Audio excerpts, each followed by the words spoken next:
Welcome to Makers International, a podcast of makers from 3 countries, 2 continents, and featuring 5 guys separated only by the same language. Here's your host, Richard Morley. Hello.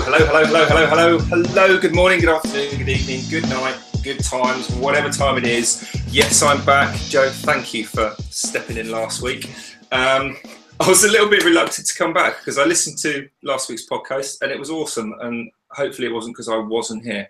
But I guess we'll find out this week, because not joining me this week is Chris and Alan. So Alan's getting married, which I think everyone knows. I suspect Chris has been asked to be the bridesmaid but didn't want to tell us. So we'll find out next week, hopefully, if Chris is what's going on. But Joe, you're with us this week, are you not? Yeah, I'm here, all right, Sam, yeah. You did a cracking job last week, so fantastic with that. And as always, we all know he's a madman, but this week he literally has got his finger on the button, unfortunately the broadcast button, fingers crossed. Jamie Page.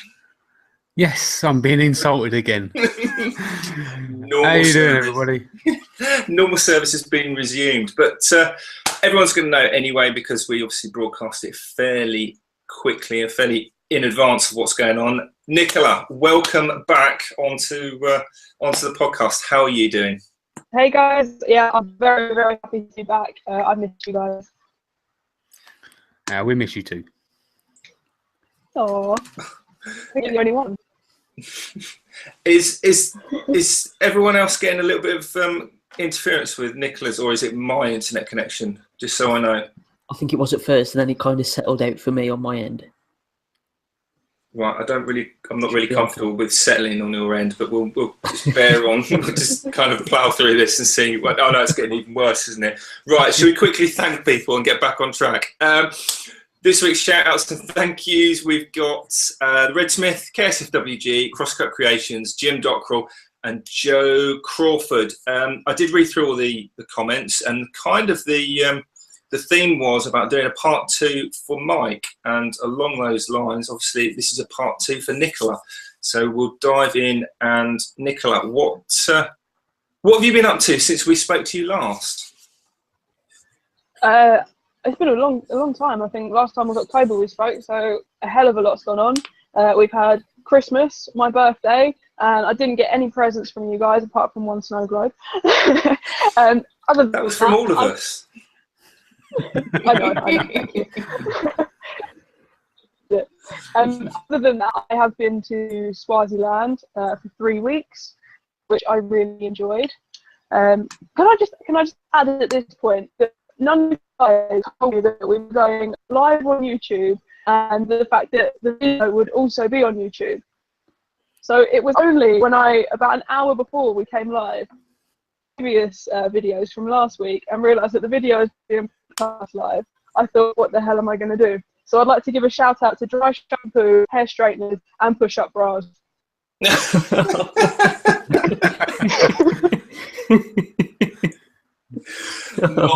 not in any way a vein, or obviously none of us have a makeup department or really care what we look like. It just kind of happens. I can vouch for the push-up bra. It really helps. It helps out a lot, yeah. Yeah. The massive help. Yeah, well, you two could probably sit in the same bra because you are both a pair of. Gotta love me this spandex. Within this week, it's been in the knife box, are you? Absolutely. So what was all this with Swaziland then, Nicola? You because you're just recently back from there, aren't you? How did that come about? Yeah, so I got back 2 weeks ago. It'd be about a month and a half ago now. It's 4 weeks before the project was planned to go ahead.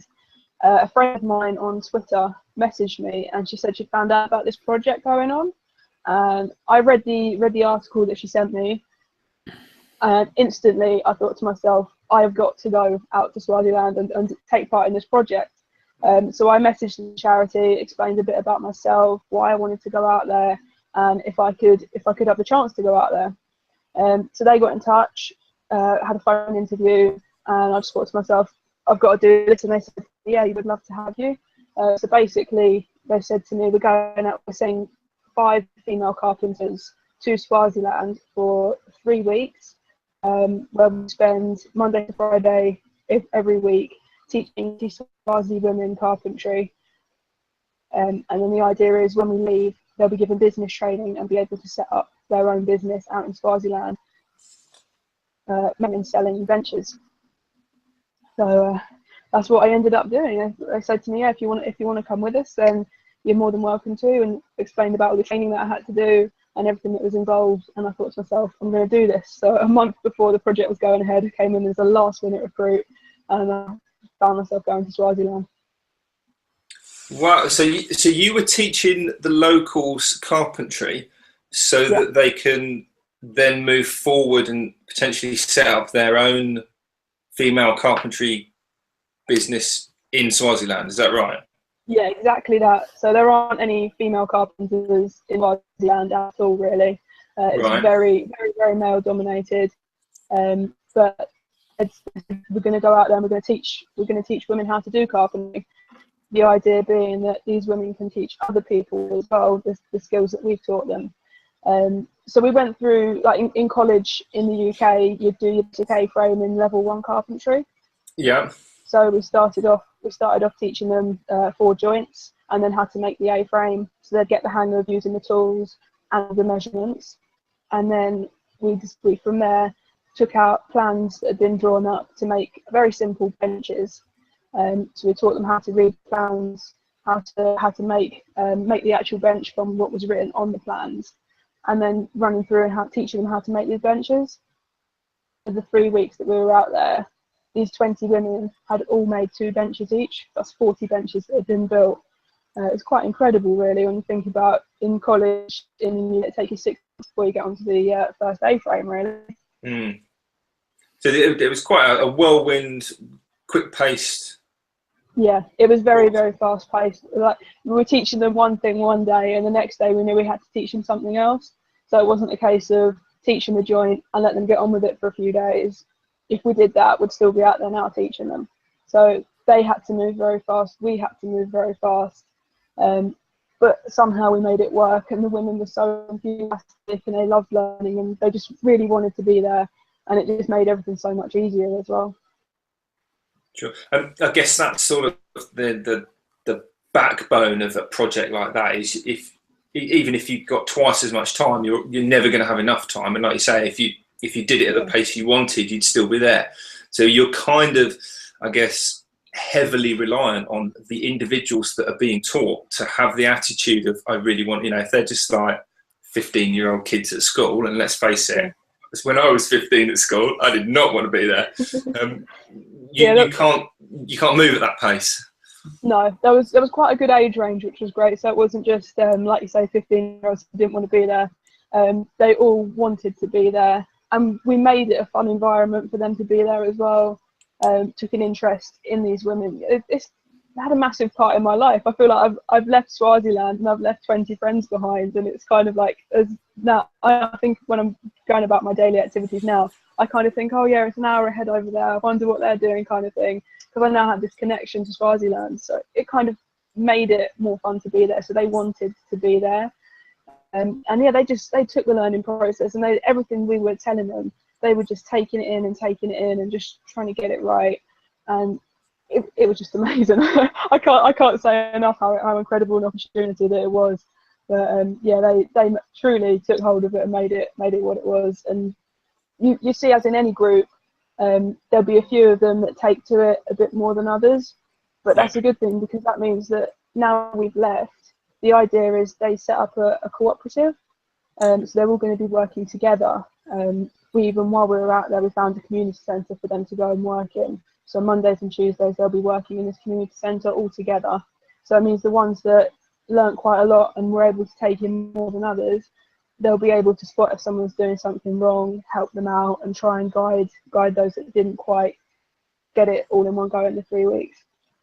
It's almost like doing an intensive driving course to pass your test, and then you really learn to drive afterwards during that period of time off. Yeah. So how exactly? I mean, was this set up with is it a company that organised this project, or is it a charity, or I mean, how? It was run through 3 different charities. Right. Okay. Yeah, in the UK there's the Safe Foundation, and there's also Positive Women and Swift in Swaziland. So the Safe Foundation was kind of my contact initially. They ran all the training for us here in the UK, which was being held in Cardiff. And then, yeah, they flew us out to Swaziland where we met a representative from Swift, and Swift basically looked after us throughout our whole time there. And they funded the project, I believe. Safe and Swift funded the project, and Positive Women were there as well. And everyone was taking an interest in the project going on, but it was all run by charities, which was amazing, really. That's so cool. I mean, I appreciate these charities. There's lots of different charities around the world for different things, but the fact that it is so maker related, yeah, it's just insane, and that's just wicked. I love that. I can't begin to say how cool that is. I'm really jealous. It's really fantastic. I mean, just mentioning how much of an impact you say that it's had on your life, like in your day-to-day life now, you're always thinking about the people that you've left behind, the friends that you've made. But you've got to actually think the impact that you've had on those women's lives, and then the people that they'll go on to teach, give impact in their lives as well. So for generations to come, hopefully, the foundations have been set now, that's going to make a real difference in a community as a whole. And it's got to be so fulfilling in its own right. That's exactly what you say. There's a saying out there. I did learn it in Swazi, but I can't quite remember it, so I don't want to get it wrong while we're live on YouTube. But in English, it means you touch a woman, you touch a rock. So basically saying that the woman is the rock, the foundation of the community. And if she learns something, she's not going to keep it to herself. She's going to tell everybody, and everybody's going to learn this. So yeah, that's the whole idea behind it, is they'll have people working for them, they'll be able to teach, pretty much like apprentices in this country. That's brilliant. Was there anything else that you like? I mean, you said you went out there as a teacher. Was there anything else that you picked up or learned, like the culture or anything else, the way of life, if you like? I did start to learn a lot of Swazi, the native language out there, so I could give basic greetings. Culture and way of life, it's actually quite similar, I feel, to the UK. There's so many similarities, to the point of when we actually flew out, because we flew out to Johannesburg and we were driving through Johannesburg and all the way to Swaziland through South Africa, and I just felt to myself it was like another England. Everything was like written in English, and everything seemed to be kind of, I've never been abroad, so it was kind of a bit of a novelty for me as well. But I was just kind of like, yeah, it's kind of like another England. Drunk on every park bench. Yeah. I didn't see that much of it. But it was very different, and the food out there as well. The food is so much better. I feel ripped off buying avocados in the UK. Literally, they're the size of like rugby balls out there, and when you convert rand to sterling, they're only about 33p as well. So I feel ripped off buying avocados now, which is a bit of a shame. That's always the way. Now you've had like a proper avocado. You'll never be able. But you do, no, I'm not doing it. I cannot bring myself to do it. I feel very cheated and very ripped off over an avocado. Do you see much of the wildlife out there at all? I mean, like over here in the UK, you've got to worry about the big house spiders in your workshop. But was there anything you had to deal with out there? Fortunately, I didn't really see any insects that I didn't like. That was one of the things that when they first said to me, yeah, you're going to Swaziland, I kind of said, what about the insects? Is there going to be a local brave person? I think I said. I only saw one spider, and that was like the same as what you'd see in the UK, so I was all right with that. I thought you were going to say I only saw one spider, but it was that big. It was about 50 meters away when I spotted it. I think I would have got on a plane home. I only saw one mosquito as well, and that was the one that bit me. But yeah, probably the best bit about it is monkeys are like squirrels out there. So we were staying in this hostel, and where you'd have breakfast, it was like on a little veranda outside, and we'd sit and have our breakfast. And there'd be monkeys coming down, like swinging in the trees, coming down from like the rooftop and that.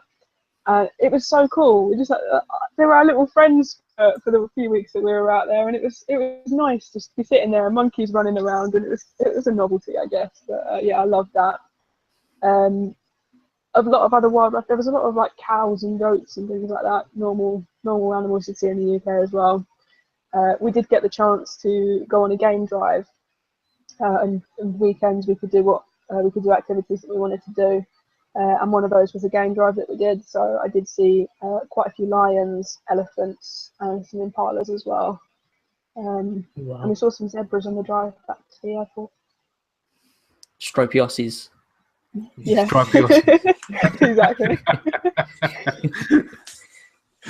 Oh yeah. So, go on. This No, is trust me. Jamie. No, trust me. You want to ask yours first. Fair enough. Well, I was going to say, you mentioned about being eaten by a mosquito. Yes. And this kind of goes into the sort of being unwell. I was going to ask, because I saw on Twitter that you were rather poorly on your return to the UK. Are you happy talking about that? Yeah. What happened there? So I was an hour into, not even an hour into the journey home on the plane. Bearing in mind it's a 10.5-hour flight from Johannesburg to Heathrow. They put our dinner in front of us, and I started eating dinner, and I thought to myself, I don't feel well at all. Called the flight attendants and asked for some sick bags. And next thing I know, they took my food away, and I kind of drifted off to sleep for about 5 minutes. I woke up and I was being sick, and I just thought to myself, I really don't feel well. The flight home was pretty horrendous because I spent the next 10 hours basically with my head in my hands, being sick and just generally not feeling great at all. So it was an overnight flight, so I didn't even sleep, which wasn't great. I couldn't keep water down, couldn't keep any food down or anything. So by the time I landed in Heathrow, I was feeling massively dehydrated. Fortunately for me, the people that we were traveling with, obviously they were looking after me. They were on the flight with us, so they were looking after me, making sure that I had all my bags and everything, which was great.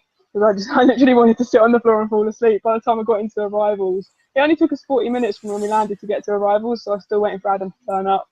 So I got into arrivals, I think I just laid on the floor. I don't really remember much of it. Went straight to A&E. Obviously, one of my concerns was, you mentioned the mosquito bite, one of my concerns was malaria, because it was only, I think, 24 hours after the mosquito bite when we landed in Heathrow, and I wasn't feeling great, so I was like, is that something to do with it? Adam took me straight to the local A&E, where they took my blood and said to me, basically, you've got to go into quarantine, we're going to put you on a drip, you've got to go into quarantine because you just come back from Africa, you could have anything wrong with you. Fortunately, they screened me for everything, every nasty disease that I could get, and I came back all clear, didn't have malaria, didn't have anything awful. It was just food poisoning. But I don't know to this day what I got it from. There's nothing I can pinpoint it to. But I ate something dodgy while I was there, and fortunately for me, it was the way back that I wasn't feeling well. Yeah, I mean, if it had been like a reaction to foreign food, because that's kind of how every British tourist abroad, if you don't drink the water in Spain because you'll get food poisoning. I could kind of imagine that if it was like the first day you were there, or the first few days. But even if you did have a poorly stomach from ripe avocados, you'd think you'd have been used to it by the time you've been out there 3 weeks. So that's a bit of a weird. I did eat a lot of avocados, so it's definitely not the avocado I had for breakfast the morning we left. So yeah, no, we were being very careful as well. So I really don't know what it was, but it did knock me for a few days, and wasn't great. Well, I'm actually going to take you back to the first time you actually appeared on the show, and ask a question that Chris actually asked you. Right? I'm slightly worried. It was actually the very first question you was ever asked on this podcast. Okay. And it's going to be boxers or briefs. I knew you were going to say that. No, things might have changed over all these months. I was going to actually bring this up because I gave a shout out to Push Up Bras, and last time we were talking about boxers or briefs and going commando, and I didn't actually have a bra on last time, and none of you asked any of those questions. Fortunately, it wasn't live on YouTube. Anyway, I have excelled to thongs now. They're quite comfortable. So. Well, there you go. That wasn't the question, but there you go. I'm an open book. Not so much now. That's for everyone that was in the chat that was asking if I asked it yet. Oh, dear. It'll get you a few minutes, it's fine. Yeah, I guess. Richard, bring us back to normality, please, quick. I'm going to try. There's potentially a segue, because has anyone seen that YouTube woodworking channel where the lass is doing less woodworking and more being a lass? Do you know what I mean? Oh. It's almost like the Grand Prix, round 4 in the boxing ring kind of thing. Because you're actually doing a YouTube channel now, are you not, Nicola? Yes, I am.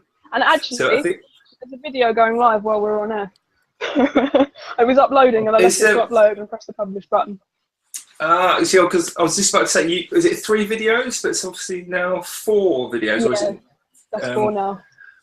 So what's the story behind that? Well, how did that come about? And so I know when we talked first, you were sort of, I don't know, I'm not quite sure, because obviously you were so busy with the Irwin Project that you were doing, there's so many awards that you were looking at getting, and this, that, and the other. I guess the YouTube channel was kind of low down on the list. So what's going on with that? It was something that I'd wanted to do for quite a while. I'd always been a little bit scared to do it as well. I mean, I don't mind being in front of a camera, but that's when other people are around, and it's kind of, you're not just talking into a camera and everybody thinks you're a bit weird kind of thing. So I kind of had a little bit of a fear to overcome there, but I really, really wanted to do it. Basically because I think everyone should have a general knowledge of like DIY and the basic skills involved. Yeah. I go to a lot of jobs where people say to me, can you put up a curtain pole for me? Can you put up a shelf for me? Or you'll go to a job where families renovated their house. 9 times out of 10, if they're a young couple, they'll say, oh yeah, my dad came in to do it. He did most of the work. I'm not being funny, but that generation is going to die out sooner or later, or they're getting older. They don't want to do that kind of work anymore.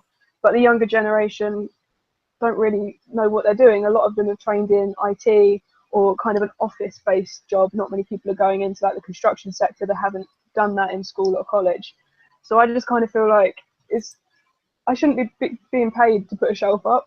I feel like everyone should have the skills to put a shelf up themselves and have the basic tools to put a shelf up. So I kind of thought, well, I'm going to do a little YouTube channel, teach everyone the very, very basics.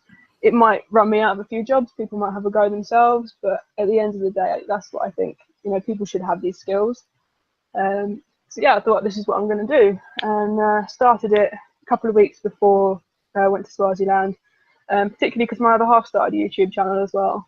So okay. He started. He's supercharging his car, and he wanted to put that on YouTube and do a little kind of vlogging about all of that. So he started editing and videoing, and I quite enjoyed. We were on holiday in Devon doing parts in his car, and I was filming it, and I really enjoyed filming it. And I was watching him edit it, and then he started putting it on YouTube. And then I was feeling a little bit jealous, like I want a channel and I want to put my videos up. I actually heard it running in your last video in the background, because I messaged you on Facebook about it. Oh, the ice cream van, yeah. I couldn't believe it. I'm so unlucky with noises. There's like aeroplanes, then there was the ice cream van, and then today, 10 seconds into starting filming, my next door neighbour starts cutting his grass. And I kid you not, when you like start the mower, you like go over once and then you go over twice, and maybe you'll do it a third time just to be sure you've got all the grass. I kid you not, I did it about 15 times, and then I heard him with a strimmer after that. I was going nuts. I was like, I just want to film this video. That's the law for making videos now. As soon as you hit the record button, all the neighbours have to come out, so that's just standard. You should make that a thing on your channel. Like each episode's got some random noise, like you have like a train horn or a platform announcement, or just like a car, just something. Yeah. It would make my life a hell of a lot easier when I film. Just include the noises somewhere. I should be right at the end. That's a good idea, actually. I'll make note of that. Yeah, I seem to have such bad luck when it comes to the noises in YouTube videos. But there you go. So yeah, I've kind of like going back to how I started the channel. It was when I got back from that short holiday in Devon. I said to my other half, I was like, "Can I film a video?" And so I kind of started with the how to use a handsaw video. Yeah. That's had about 470 views now. I keep watching it, watch it go out. Quite proud of it. But yeah, I posted the 4th one. That's up tonight. Yeah, that's my channel. Brilliant. So what's your subscriber count up to? Are you double figures yet? I mean, anyone listening? Am I double figures? Anyone listening, do not think I was being condescending, patronising at all. I'm not. I'm genuinely interested because I know that first few subscribers can be quite a steep, and then it starts to sort of build momentum, doesn't it? That's what I was reflecting. I mean, where are you at now? Do you want to have a guess? 400. No, I won't guess because I'll humiliate myself, and so I'd have to go and look. So I'm totally not going to guess. What about Joe? I don't want to get involved. Brilliant. I've got 85 subscribers. That's I'm proud of awesome. every one of them. I'm very grateful to all 85. I had high expectations. Yeah, you did. Yeah. I wish I was at 400. See, this is the thing, the kind of content that you're going to be actually pulling out, that is the content that like the professionals refer to as evergreen content. So that's everybody is going to be constantly searching for that, and being able to have that resource there available for people. You can just imagine them now, like sitting at home, like you've said, how am I going to put this shelf up? And first thing you do, you quickly do a search. And if there's not really that much available, then you're going to be ringing up your local carpenter. Can you come and put this up for me? And they're going to cost them a fortune for your call out charge and everything. But now you're putting that information out there for everybody. And I think the way that you do your videos has been just so clear and open about it. Just shows how simple these tasks actually are, and it just makes it more appealing for people to think, well, yeah, I could do that. Let's give it a go. So I think it'll do really well. And also the other side of that is not only is your potential viewer pool much larger than, say, my viewer pool in, I do a lot of router-based stuff, which, I can't put a shelf up sort of question, doesn't really go into that. Or Jamie with his scroll saws, that's a much smaller pool, whereas you're literally everybody, every single person. So even if somebody says, well, how do I put this shelf up? How do I use this drill bit? What drill bit do I need? They watch your video. That's evergreen content, as Joe said. But also you might get to the end of that video and go, do you know what? I don't think I can do that. I'll just contact Nicola. And so it could also be a very good advertising tool in a sort of a roundabout way.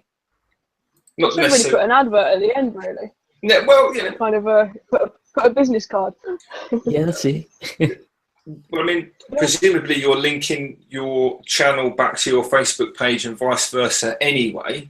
So people are going to find their way into when you're that, making jobs, when you're actually out on jobs as well, if you're doing big jobs for people. I lost you guys there. Something went wrong. Oh, is it okay? Sorry, it's back now. Sorry. Okay. Sorry, I was just saying, when you actually go out on jobs and maybe you're doing a big job for somebody, handing out a card specific that's got your channel on there to say, I'm posting videos, doing basic things around the house. That's another point of contact for you as well. So it does really go hand in hand together. Yeah, that's what I've got on the back of my cards. I've got actually a picture of my dog Riley, van dog. But I've since updated it a little bit since winning the awards, and then YouTube channel. I've kind of compiled a lot more onto the back of the card as well, maybe so YouTube on the cards soon enough, and so hopefully that will get a few more viewers and subscribers as well. Great. It's the weird thing with buying business cards. You always look at the scale and you go, well, if 500 is going to last me ages, but if I buy 1,000, then it's only £5 more. So you buy the extra ones, and then by the time you've used a quarter of them, something changes. Like you've got the YouTube details on there, or whatever it is. Oh, now got 7,500 business cards that are all out of date. I wonder, why don't just buy them 100 at a time and just keep buying them 100 at a time? Yeah, that's just the 2 years that I've been running my business, I had about 6 lots of 500 business cards. Every pack has been different. I've modified them somehow in some way. Yeah. It's just, even the next ones I'm getting, I've got a new draft for them as well. My graphic designer is like, I've got someone to design them, and like every time it's send an email. I'm sure she's like, oh my god. Now what? What she want now? Yeah, I'm sure she tries to avoid me. Okay. So one thing, briefly back on your channel, was it I think it was the drill bits video. Yeah. I might have got completely the wrong end of the stick here, but did you contact the drill bit company? How was that? Did that come about? Because it sort of came across like you were kind of doing a bit of a sponsorship thing-ish with that. Yeah, it was. I guess you could call it kind of a sponsorship. It was back in I think it was May, might have been June time, when I judged the Dunlop adhesives competition, the multi-skill. In the prize table there was this drill bit kit, and I saw it, and I saw the colour-coded drill bits, colour-coded plugs and screws, and I thought, this is amazing. And I had my channel in mind. I hadn't set up my channel, but I had that in mind, and I was like, I have to feature this on my YouTube channel, which I haven't yet set up. So then I set up the channel, and then I thought to myself, I'm going to contact Drill Bit Kit, message them on Twitter, and I said, this is what I'm doing. I'd really, really like to feature one of the kits on my channel, because I just think it's perfect for my target market. We've both got the same target market. And they replied and said to me, yeah, of course. And they sent me out a couple of kits and some few accessories. So I featured that on the video, and then gave it away, because obviously I'm not a DIY person, so I know what I'm doing without all the colour coding. So I thought someone else could make use of this, and gave it away. Excellent. I mean, it's little things like that, you know, somebody's going to notice you because of that, because they're watching Drill Bit Kit, not because they're necessarily watching you. All those little things, and I mean, basically, you make nothing out of it. Somebody else does, but the fact that these companies, you know, will use YouTubers as a tool, as it were, that's great. And at such an early point in a channel's lifespan as well. I mean, that's pretty awesome. I think in reality, I kind of lost out on it because I had to pay for the postage to send it to the winner. Do you know what? People always forget about that, don't they? It was like, it's just cost me whatever it cost. Yeah, but no, it's good. Yeah, I'd like to do more of that kind of thing as well. If there's any other products and things that I think are suited to the channel and my target audience, then I'd like to do more of that, because I thought it went quite well. And presumably you'll get the companies to send the stuff to. Yeah, if it gets too expensive on the postage. It's that learning curve, isn't it? Yeah, it's a good plan actually. I mean, I aren't able to see the live chat. So Jamie or Joe, can you guys see that? And if there's anything in the live chat, or if there's anyone actually listening?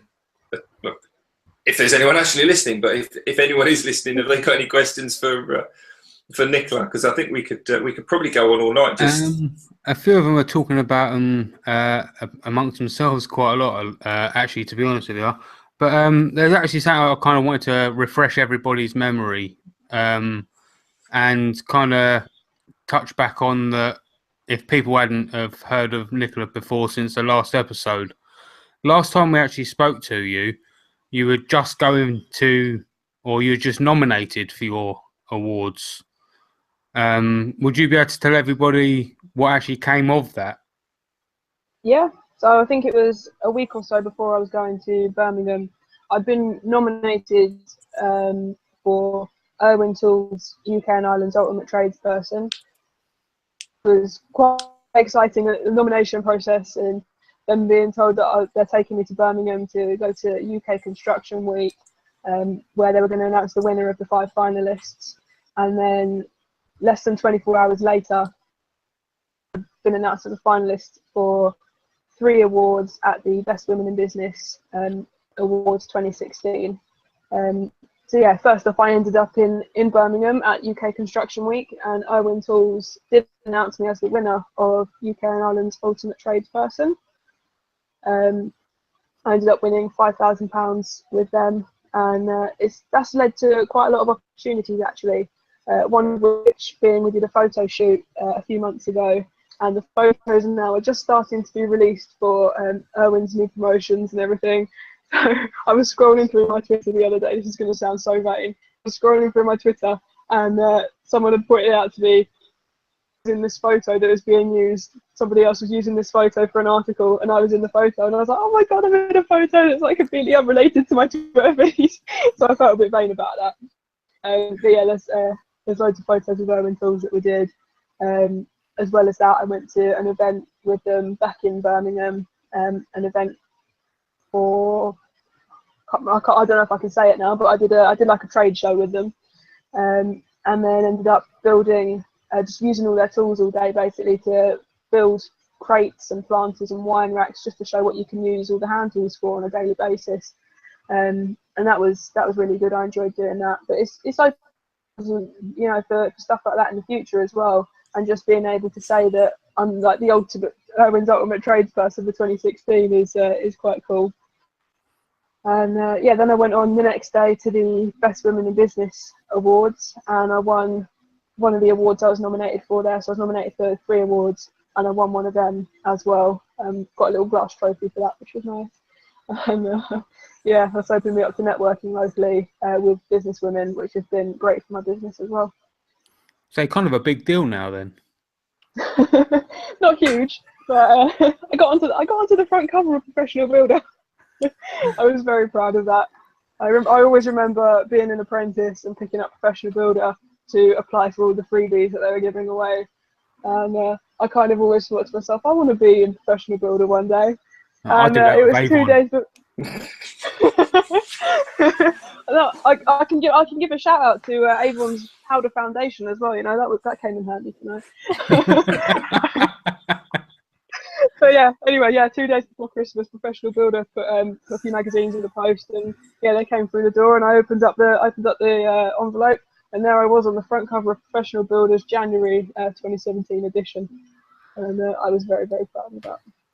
Well, we was all very proud to hear about that, and I'll tell you something, I was actually in Arnold Labour, and they've got like a little stand on the front of the counter with the Professional Builders magazine right there, Yeah. and there you was, and I was like, oh. So I quickly grabbed it, and I'm telling everybody in the store, like, I know Nicola, she was on our podcast, blah, blah, blah, this, and I was like, yeah, whatever. I was like that, and we was flicking through, and I goes, look, here's a name, I told you I know her, blah, blah. Got it up on my phone, showed them your Twitter and everything. It was brilliant to see. Brilliant. It's just great to see, like, getting the recognition that you deserve to have such huge companies behind you like that. It's fantastic. Yeah, without doubt. Yeah.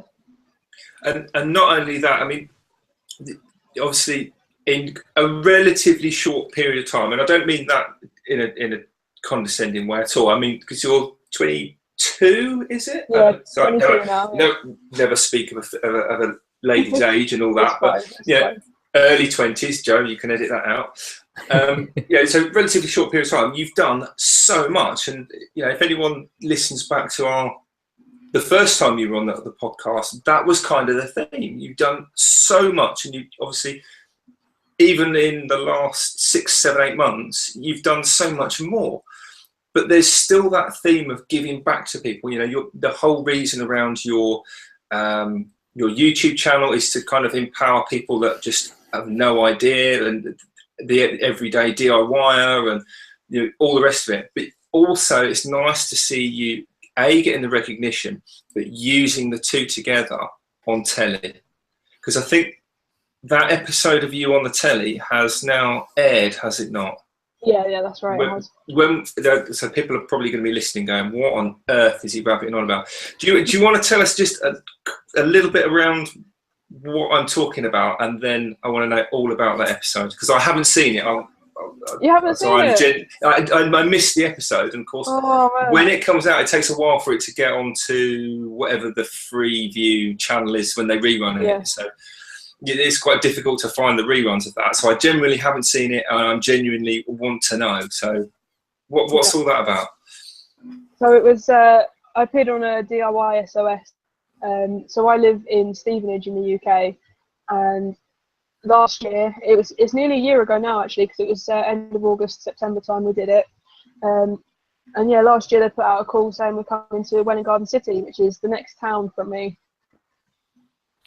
It's actually 10 minutes from my house. So DIY SOS turning up on my doorstep, I was like, I'm going there, I'm taking part in this. And yeah, just had an incredible few days helping out this family. And if you see the episode, it is such a tearjerker. I think even when we were on site, just hearing stories about the family, most of us were quite emotional just being there. Because at the end of the day, it's a fairly young family, and we basically saved the life of the mother. Extension on the house, so it was incredible to be a part of. So yeah, the DIY SOS episode aired. I can't remember when it was now. I think it was early June. So yeah, not too long ago. Yeah, actually getting to see it and see myself on TV was quite weird. I was only in it at the end, right at the end. I wasn't actually in any of the interviews or any of the scenes where we're working. And I said this when it was filmed, when we filmed the last day. I was in the front row when the family were thanking everybody, and obviously all the tradesmen were lined up in a circle, family talking to us all, telling us how much of an effect just revamping their home and putting this extension in their home, how much it was changing their lives. Even their two little boys were thanking us for giving them their mum back. And I think all of us pretty much burst into tears in this crowd. And there was a camera right there in front of my face, and I said, this is going to be the bit that I'm on TV. And yeah, sure enough, nearly a year later, I'm not in any of the scenes or anybody's doing any work, but right at the end, I am there crying my eyes out. So yeah, if you want to see me crying on TV, DIY SOS. That needs to go on your business card. Yeah, it does. Crying on TV. As seen on TV, yeah. Yeah, as seen on TV. YouTube sensation. Exactly. That wasn't actually the first time I appeared on TV though, because I did do there's on Channel 5. I don't know if any of you've got children, but there's a Milkshake TV show early in the morning on Channel 5. Yeah, I heard it brings the boy to the yard. You tweeted that, didn't you? Yeah, I did. Yes, I saw that. I remember seeing that now. That was, yes. God, blimey. I really enjoyed I did a little clip for them. So they got in touch with another friend of mine on Twitter, but he didn't want to take part in the clip. But he said to them, I know someone who will absolutely love to do it. And he gave them my details. They got in touch with me, and I said, yeah, you know, let's do this. And I got a few production from the Milkshake Channel 5 TV show to come up to Letchworth, another town next to Stevenage, and they filmed me just going about my day-to-day work. So they were there kind of with their cameras and everything, just filming what I was doing. And we had a great laugh really, because I didn't have to film any of the audio. I could basically talk to them the whole time, and it was great. We had a great laugh. They were there for 3 hours. The customer made them tea and coffee, and that was great. And then yeah, a couple of weeks later, they sent me out this clip and said, yeah, we put it on TV for 5-year-old children to watch. They did the voiceover on it and explained everything so basically and so clearly that these children would understand exactly what I was doing. And yeah, it was for 5-year-olds to watch me do carpentry. And I kind of felt like, because they were watching me, all these children were going to come away and go, a girl can do carpentry. You know, it's not something I think they're taught at that age, but it's so important to instill it in them young that, you know, you can do anything that you want really. I come away with that when I watch Joe's channel.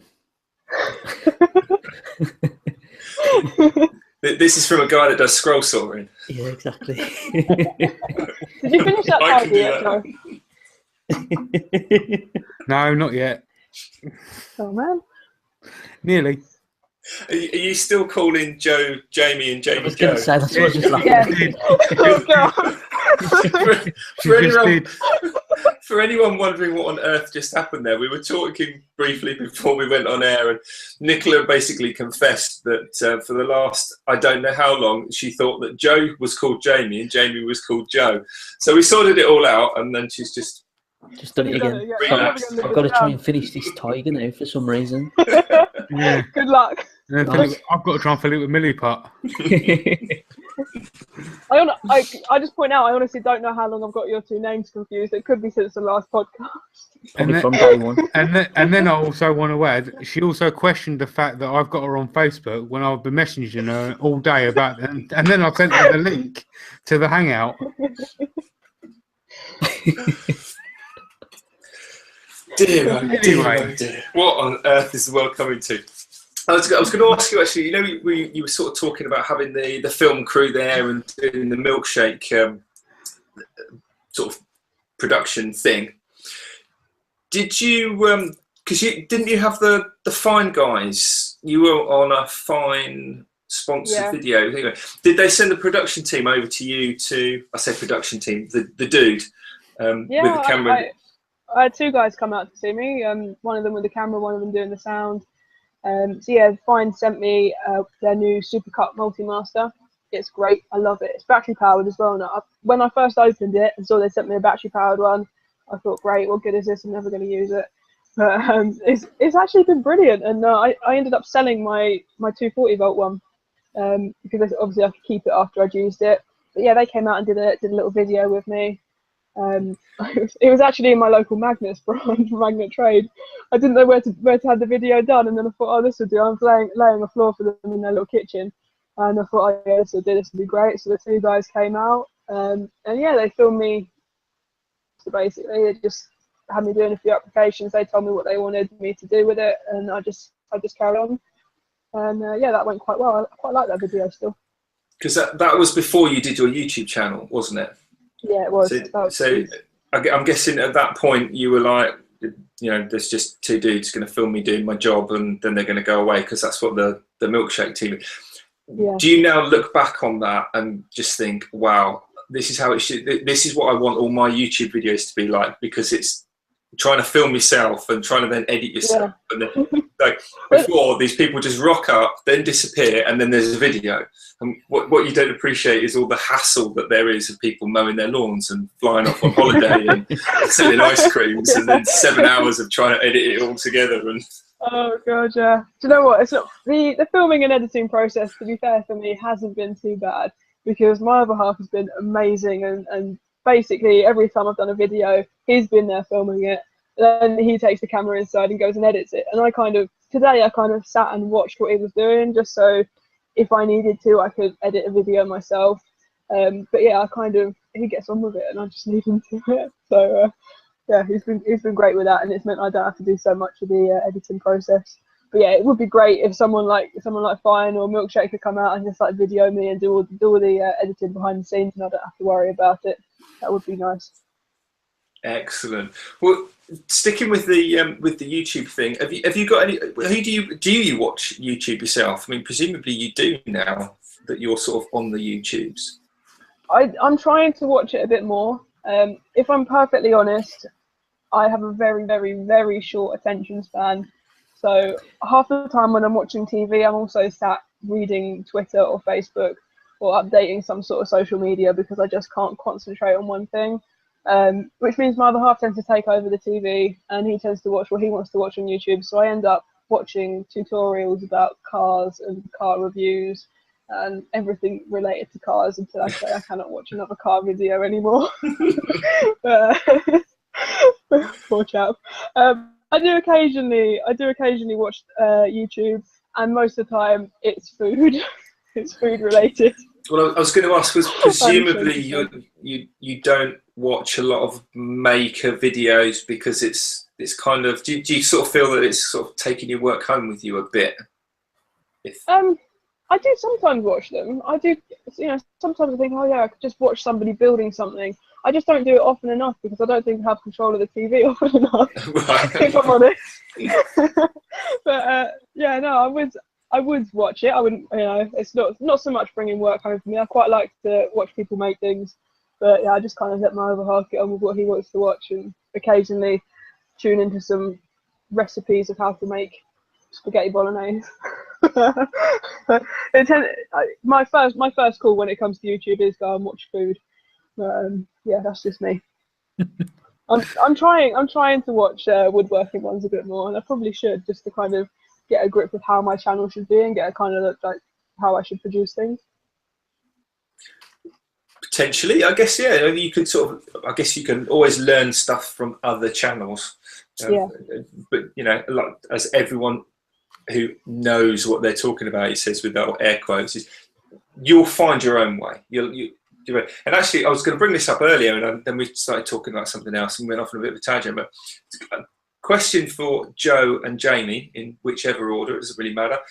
Do you guys see the likeness between Nicola and her other half and Cody and April with the cars and the? Am I the only one that spotted that? Yeah. Potentially, you could be the UK's April Wilkerson. Yeah. Going on there. Yeah, without doubt. Sorry. When you get 5 minutes, just go and look up April Wilkerson YouTube and just then go down that rabbit hole in your own time. But a lass from Texas whose other half is into cars, they share a workshop. You know, She does woodworking. He does cars. Yeah. You can find your own likenesses within the thing. There was something I sort of thought, that's kind of I wonder if anyone else has picked up on that. But yeah, no, that's fine. So along the food front, is there anyone you want to shout out on the YouTubes to plug? I mean, obviously yourself, that goes without saying. You can do that. But anyone else you want to? Absolutely plugging myself, the Female Chippy. Search for me on YouTube. Watch my latest video. I'd like to obviously plug my other half's channel as well. If you're into anything car related, it's called That Bloody Dog. So apologies for that, but that's what it's called. He's not talking about our good friend Riley, is he? No, he's not. I can't actually say who he's talking about because I've had to complain about that dog. But I can assure you it's not our dog. but yeah. That's my other half's channel. Anything car related. He's recently done one about Ford Fair because he went to Ford Fair as well. Can I plug another one on YouTube that I didn't actually tell you guys beforehand? Is that allowed? Of course you can. Of course it is. You can say what you like. You're the guest. Back on the food related topics. There's a channel called Healthy Junk Food, and it's healthy as in HELL, not healthy as in good for you. They basically make massive versions of everything that's bad for you, but it's really good to watch, and I enjoy watching it. So yeah, watch that one as well. Potentially better than eating it all. Yeah, after you've watched them make it, you don't really want to eat it. So if you're trying to be good with what you're eating, yeah, it's a good one to watch. Although occasionally I do come away thinking I could really eat that, which isn't great. most things are over 2,000 calories, so you really can't eat that. But yeah, go and watch them. And then a shout out to someone on Twitter, a good friend of mine on Twitter, really. His name's Paul Collier. You can find him at SOS Painter. When I was out in Swaziland, I put out a urgent call for quite a large donation. Basically, we didn't have any overalls for the women to wear when they were working, and overalls were a massive thing because that's how the whole construction industry is recognised over there, by men wearing their overalls to work. So I put out this call for a donation. Paul stepped forward and he said, "I'll sort it out," because you haven't got the time to start sorting it out and finding loads of money from loads of people. So he says, "I'll sort it out." And the next day I turn up at where we're working, and a local charity has donated the overalls unbeknownst to us. So I got in touch with Paul and I said, "Look, this is what has happened." And I said, "We are short of some tools though. You know, we don't have enough tools to go around all the women. Is it all right if we use that money to buy them all enough tools for their toolkits?" And he said, "Yeah, that's absolutely fine." So massive legend. It meant that everybody could have the tools that they needed. And yeah, really appreciate the donation Paul gave. So follow him on Twitter. That's brilliant. I do. I already follow him on Twitter. I think we've been talking previously about the old resin repair kits. Yeah. In the past. So yeah, nice. Awesome. What are you actually? I mean, what is this video on? Because it's literally just gone live as we've been talking, so we haven't seen it. Are you happy to tell us what it is? Or well, my latest video. Yeah. It's a bit different because I didn't really know what I was going to do, and while I was in Swaziland, I went to this craft market, and I don't know whether you've ever been to Africa and seen them, or if there has been anywhere else in the world. There was these massive fork and spoon, made out of wood. Someone had hand carved it, and I wanted it, so I paid 100 rand, and I got this massive fork and spoon. You should have seen me in the airport carrying it home. I looked ridiculous. Somehow it managed to fit in the holes above the seats. Somehow it fitted in there. I didn't have to have it between my legs the whole flight. But yeah, I bought this massive fork and spoon, and it needed sanding. So I thought, do you know what? I'm just going to do a YouTube video of me sanding this ridiculously huge fork and spoon. So yeah, I was basically sanding it down. There's a little bit of a time lapse in the video. And then I oiled it as well. I thought, why not? I got some Osmo oil out, which in hindsight probably wasn't the best thing for it, but I had some Osmo oil, so I thought I'd use that. And yeah, I was basically sanding and oiling a gigantic fork and spoon. Is it and a spoon, or just a spoon? It's a fork and a spoon. Right, okay, fork and spoon. It's uploaded now, so as soon as you come off air, you can watch it. It's kind of like the fork and knife situation, like. Yeah, it would be cool if it was a fork and knife, because then I could use it to eat my dinner with. That'd make a great video. It'd be good for a giant spaghetti bolognese. Yeah. It would actually. I'm surprised your doctor didn't turn around and say, "Well, actually, it's not." The good news is it's not malaria. Is you've just got indigestion. Seeing these numbers. That's probably true. I did get a few looks walking through the airport, and when we were checking in our bags, the lady who was doing the checking in, putting the bags on the conveyor belt and everything, she was like, "Are you going to use these?" And I was like, "No, they're just for decoration." Oh no. I think I might have offended her a little bit. I hope not, but yeah. Because obviously they use them out there to cook. They have massive, massive pots, these really, really deep pots, and they use them all the time to cook. So I was like, I hope I haven't offended her. But yeah, they're back with me now, sitting in the corner of the room. I can just imagine the flight attendant's conversation at the back while everyone's taking off. You say, "Oh yeah, how about her in 36B complaining she's got a dodgy tummy?" And it was like, "Yeah, I bet it was that one with a giant fork and spoon." "Oh, it was, yeah. How'd you get? Oh no." Do you know what the best bit about it? When I was leaving the plane, because obviously these poor flight attendants had looked after me for 10 hours, had basically cleaned up after me as well, bless them. Oh no. As we were leaving the plane, they took me back to where I was originally sitting to go and get all my stuff. And I only had the fork and spoon. That was the only thing up in the hold. And I said to them, "My fork and spoon are up there." The look, you'll never forget. And yeah, then they opened it up into this massive wooden fork and it was just hilarious. But yeah, that was great. Oh dear. So save us, Jamie. What are you working on at the moment, Pop? That's a dig, that is, because I'm not working on anything at the moment. Yeah, at the moment, everything's on hold at the moment, but not for much longer. I was going to say, that's only a temporary thing, isn't it? Do you want to explain to everyone that doesn't know it's only a temporary thing. Well, basically what's happened is my scroll saw decided it wanted to die on me. So I went and contacted Record Power to claim on the warranty, and they kind enough to send me a brand new one.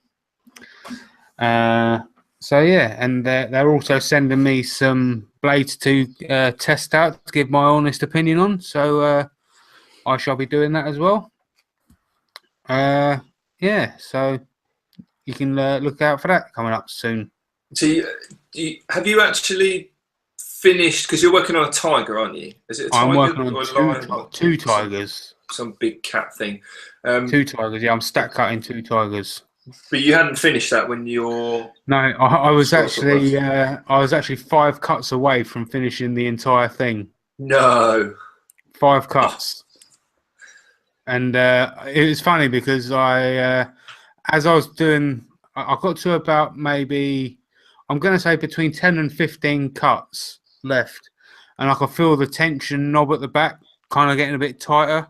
Yeah. And I thought, well, something don't feel quite right, but I'll carry on anyway. And I loosened it up, ready to do the next one, tightened the tension up on it, just about to start it up, and the whole thing just went bang, and I was like, oh no. And after that, the whole back of it just shakes. Now something's just come off, whether it may be a bolt that's come loose, or not, I don't know. But I'm gonna have to take it apart, and if it's repairable, then it's repairable. If it's not, then I've got it there for spares. No scroll saw's worth repairing, to be honest. Probably not worth the time, isn't it? It's gonna be so rough with the knob on the next one. I can't help it. I could have put a bit of Vaseline inside of it, I suppose. Yeah, all working parts need lubed, don't they? Yeah, lubrication, anything's possible. Lack of maintenance. Cool. Yeah. You watching anything on YouTube at the minute, or presumably that's all you're doing because you can't make anything? I'm watching a lot of videos on YouTube at the moment, but one of the ones that stuck out for me at the moment is actually another previous guest. Actually, it's the hero of the hybrids, Mr. Heath Knuckles. He made he called it what did he call it? I can't even read my own notes. A prismatic pot with an ebony finial, and that came out really nice. And while we're on the subject of Heath Knuckles, I just want to say that if he's listening to this, I'm still waiting for my Challenge David Welder product. So he will know what I'm talking about. Because I've got no clue. Joe, any? I'm guessing the bed bugs. Yes, you're right. Oh, yes, vaguely. Yes, I do remember. Yeah, that's the bed bugs. So that's the David Welder challenge. Right, cool. You working on anything there, Joe? Been doing anything? I've been carrying on with the next project for the charity build. I actually made one set of legs for it, and then I started painting them up, and I wasn't really happy with them, so I've remade them. I made them out of plywood, and I wanted a nice smooth finish, and I thought it was good quality plywood. I thought it would turn out okay. As soon as I put the gloss black on, all the grain really shows through, and I thought, I'm not spending time filling this, so I've cut them out of MDF now, and hopefully that'll be better. But as far as watching YouTube and stuff, video that stood out for me this week is from Sterling Davis. He put out a ukulele, and it can be used for a guitar as well, a stand that's the actual pick itself, which I really like the design. But to be honest, the thing what I like most about the video is his son's Austin's music is on it. He's a real talented kid, he really is. He's going to go places, and he's got a channel as well. So there'll be links to Austin's channel and Sterling's video in the description to check out. But just overall, it's just really enjoyable to watch. I mean, it's the scroll saw, and it's fantastic. Yeah. Oh, I actually got to meet Austin in Atlanta as well. He's a diamond. He's a good lad. Did you say scroll saw and fantastic in the same sentence there? I know. I kind of stopped myself, and I thought Jamie's never going to let me live this one down, so I thought stop there. I'm going to have to watch it because if Joe had said that, I would have been like, nah, rubbish, because he loves his scroll saw. But since you, Jamie, have said that.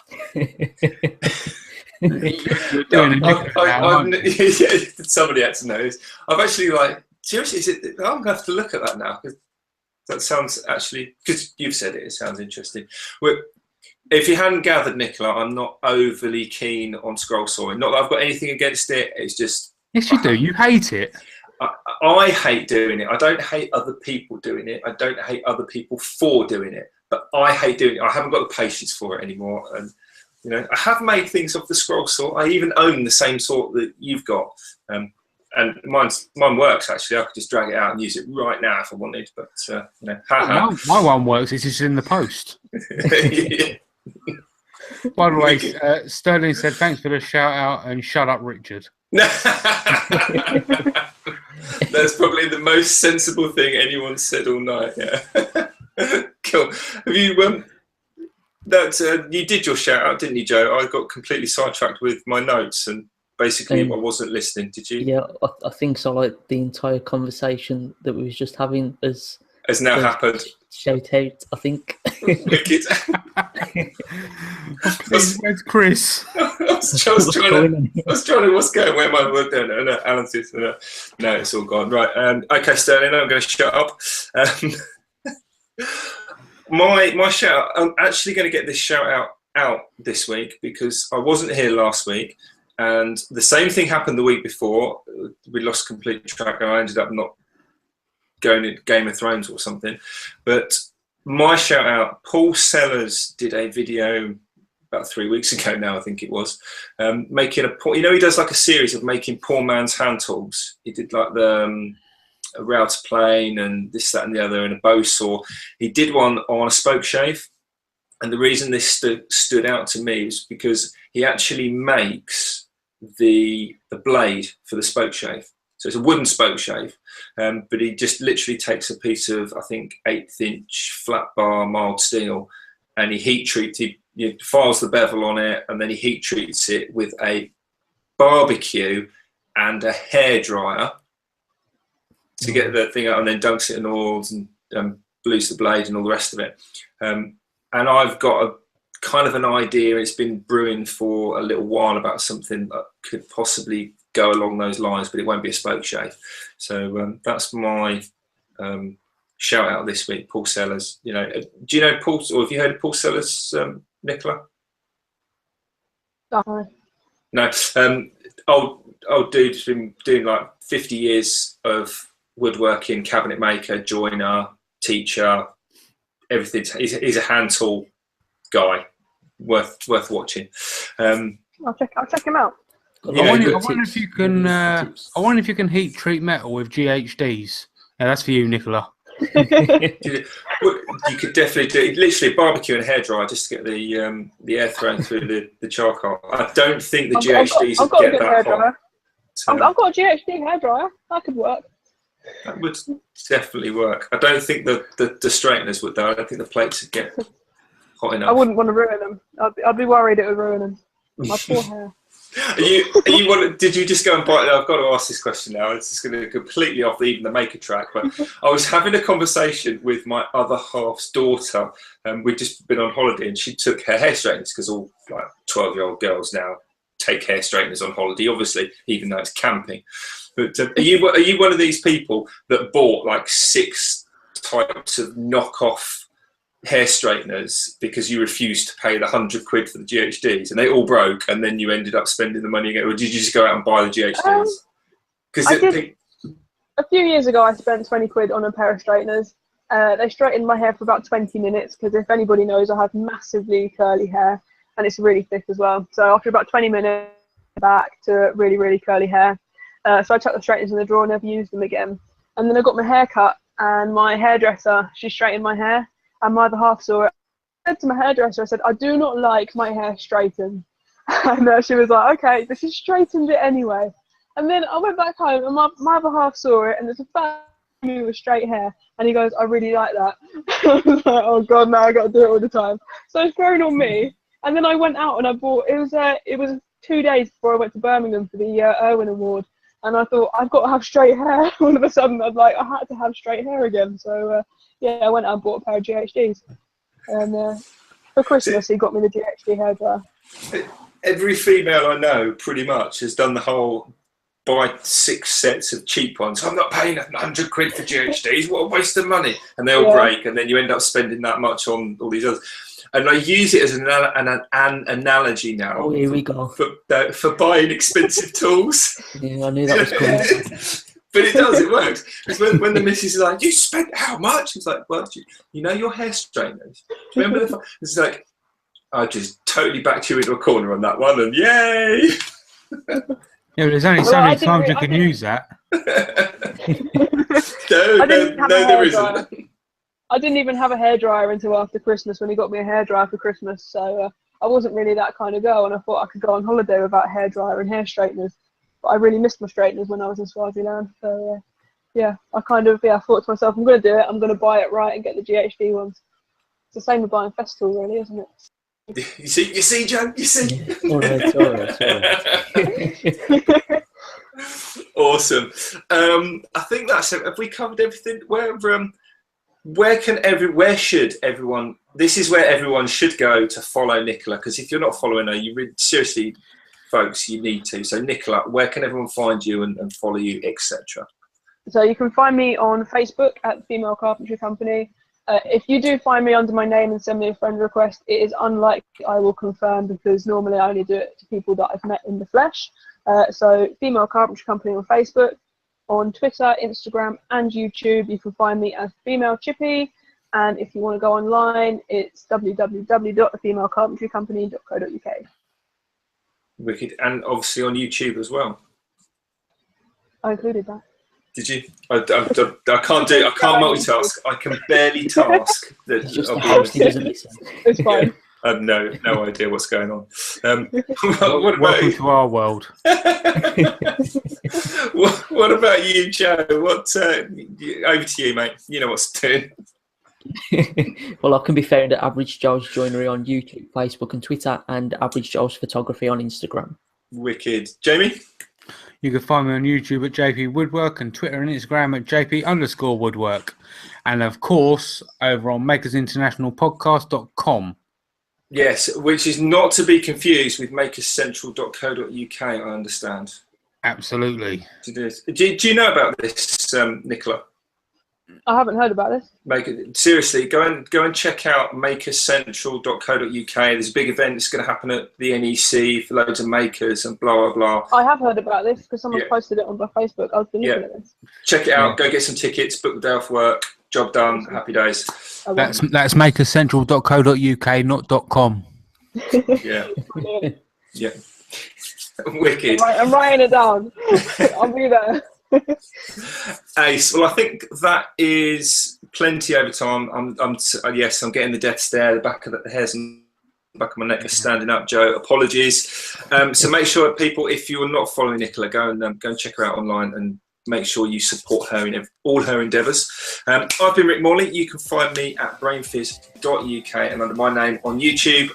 Nicola, thanks for coming on again and putting up with us twice. It's been a pleasure. I can't believe people would return as the mind boggles. Can I come back next year? I think it's safe to say you're always welcome. Yeah. Yay! Thank you. Wicked, and we hope to see you at Maker Central as well, fingers crossed. So thanks for tuning in with us, Nicola. Thanks for listening along, if you're still indeed listening along.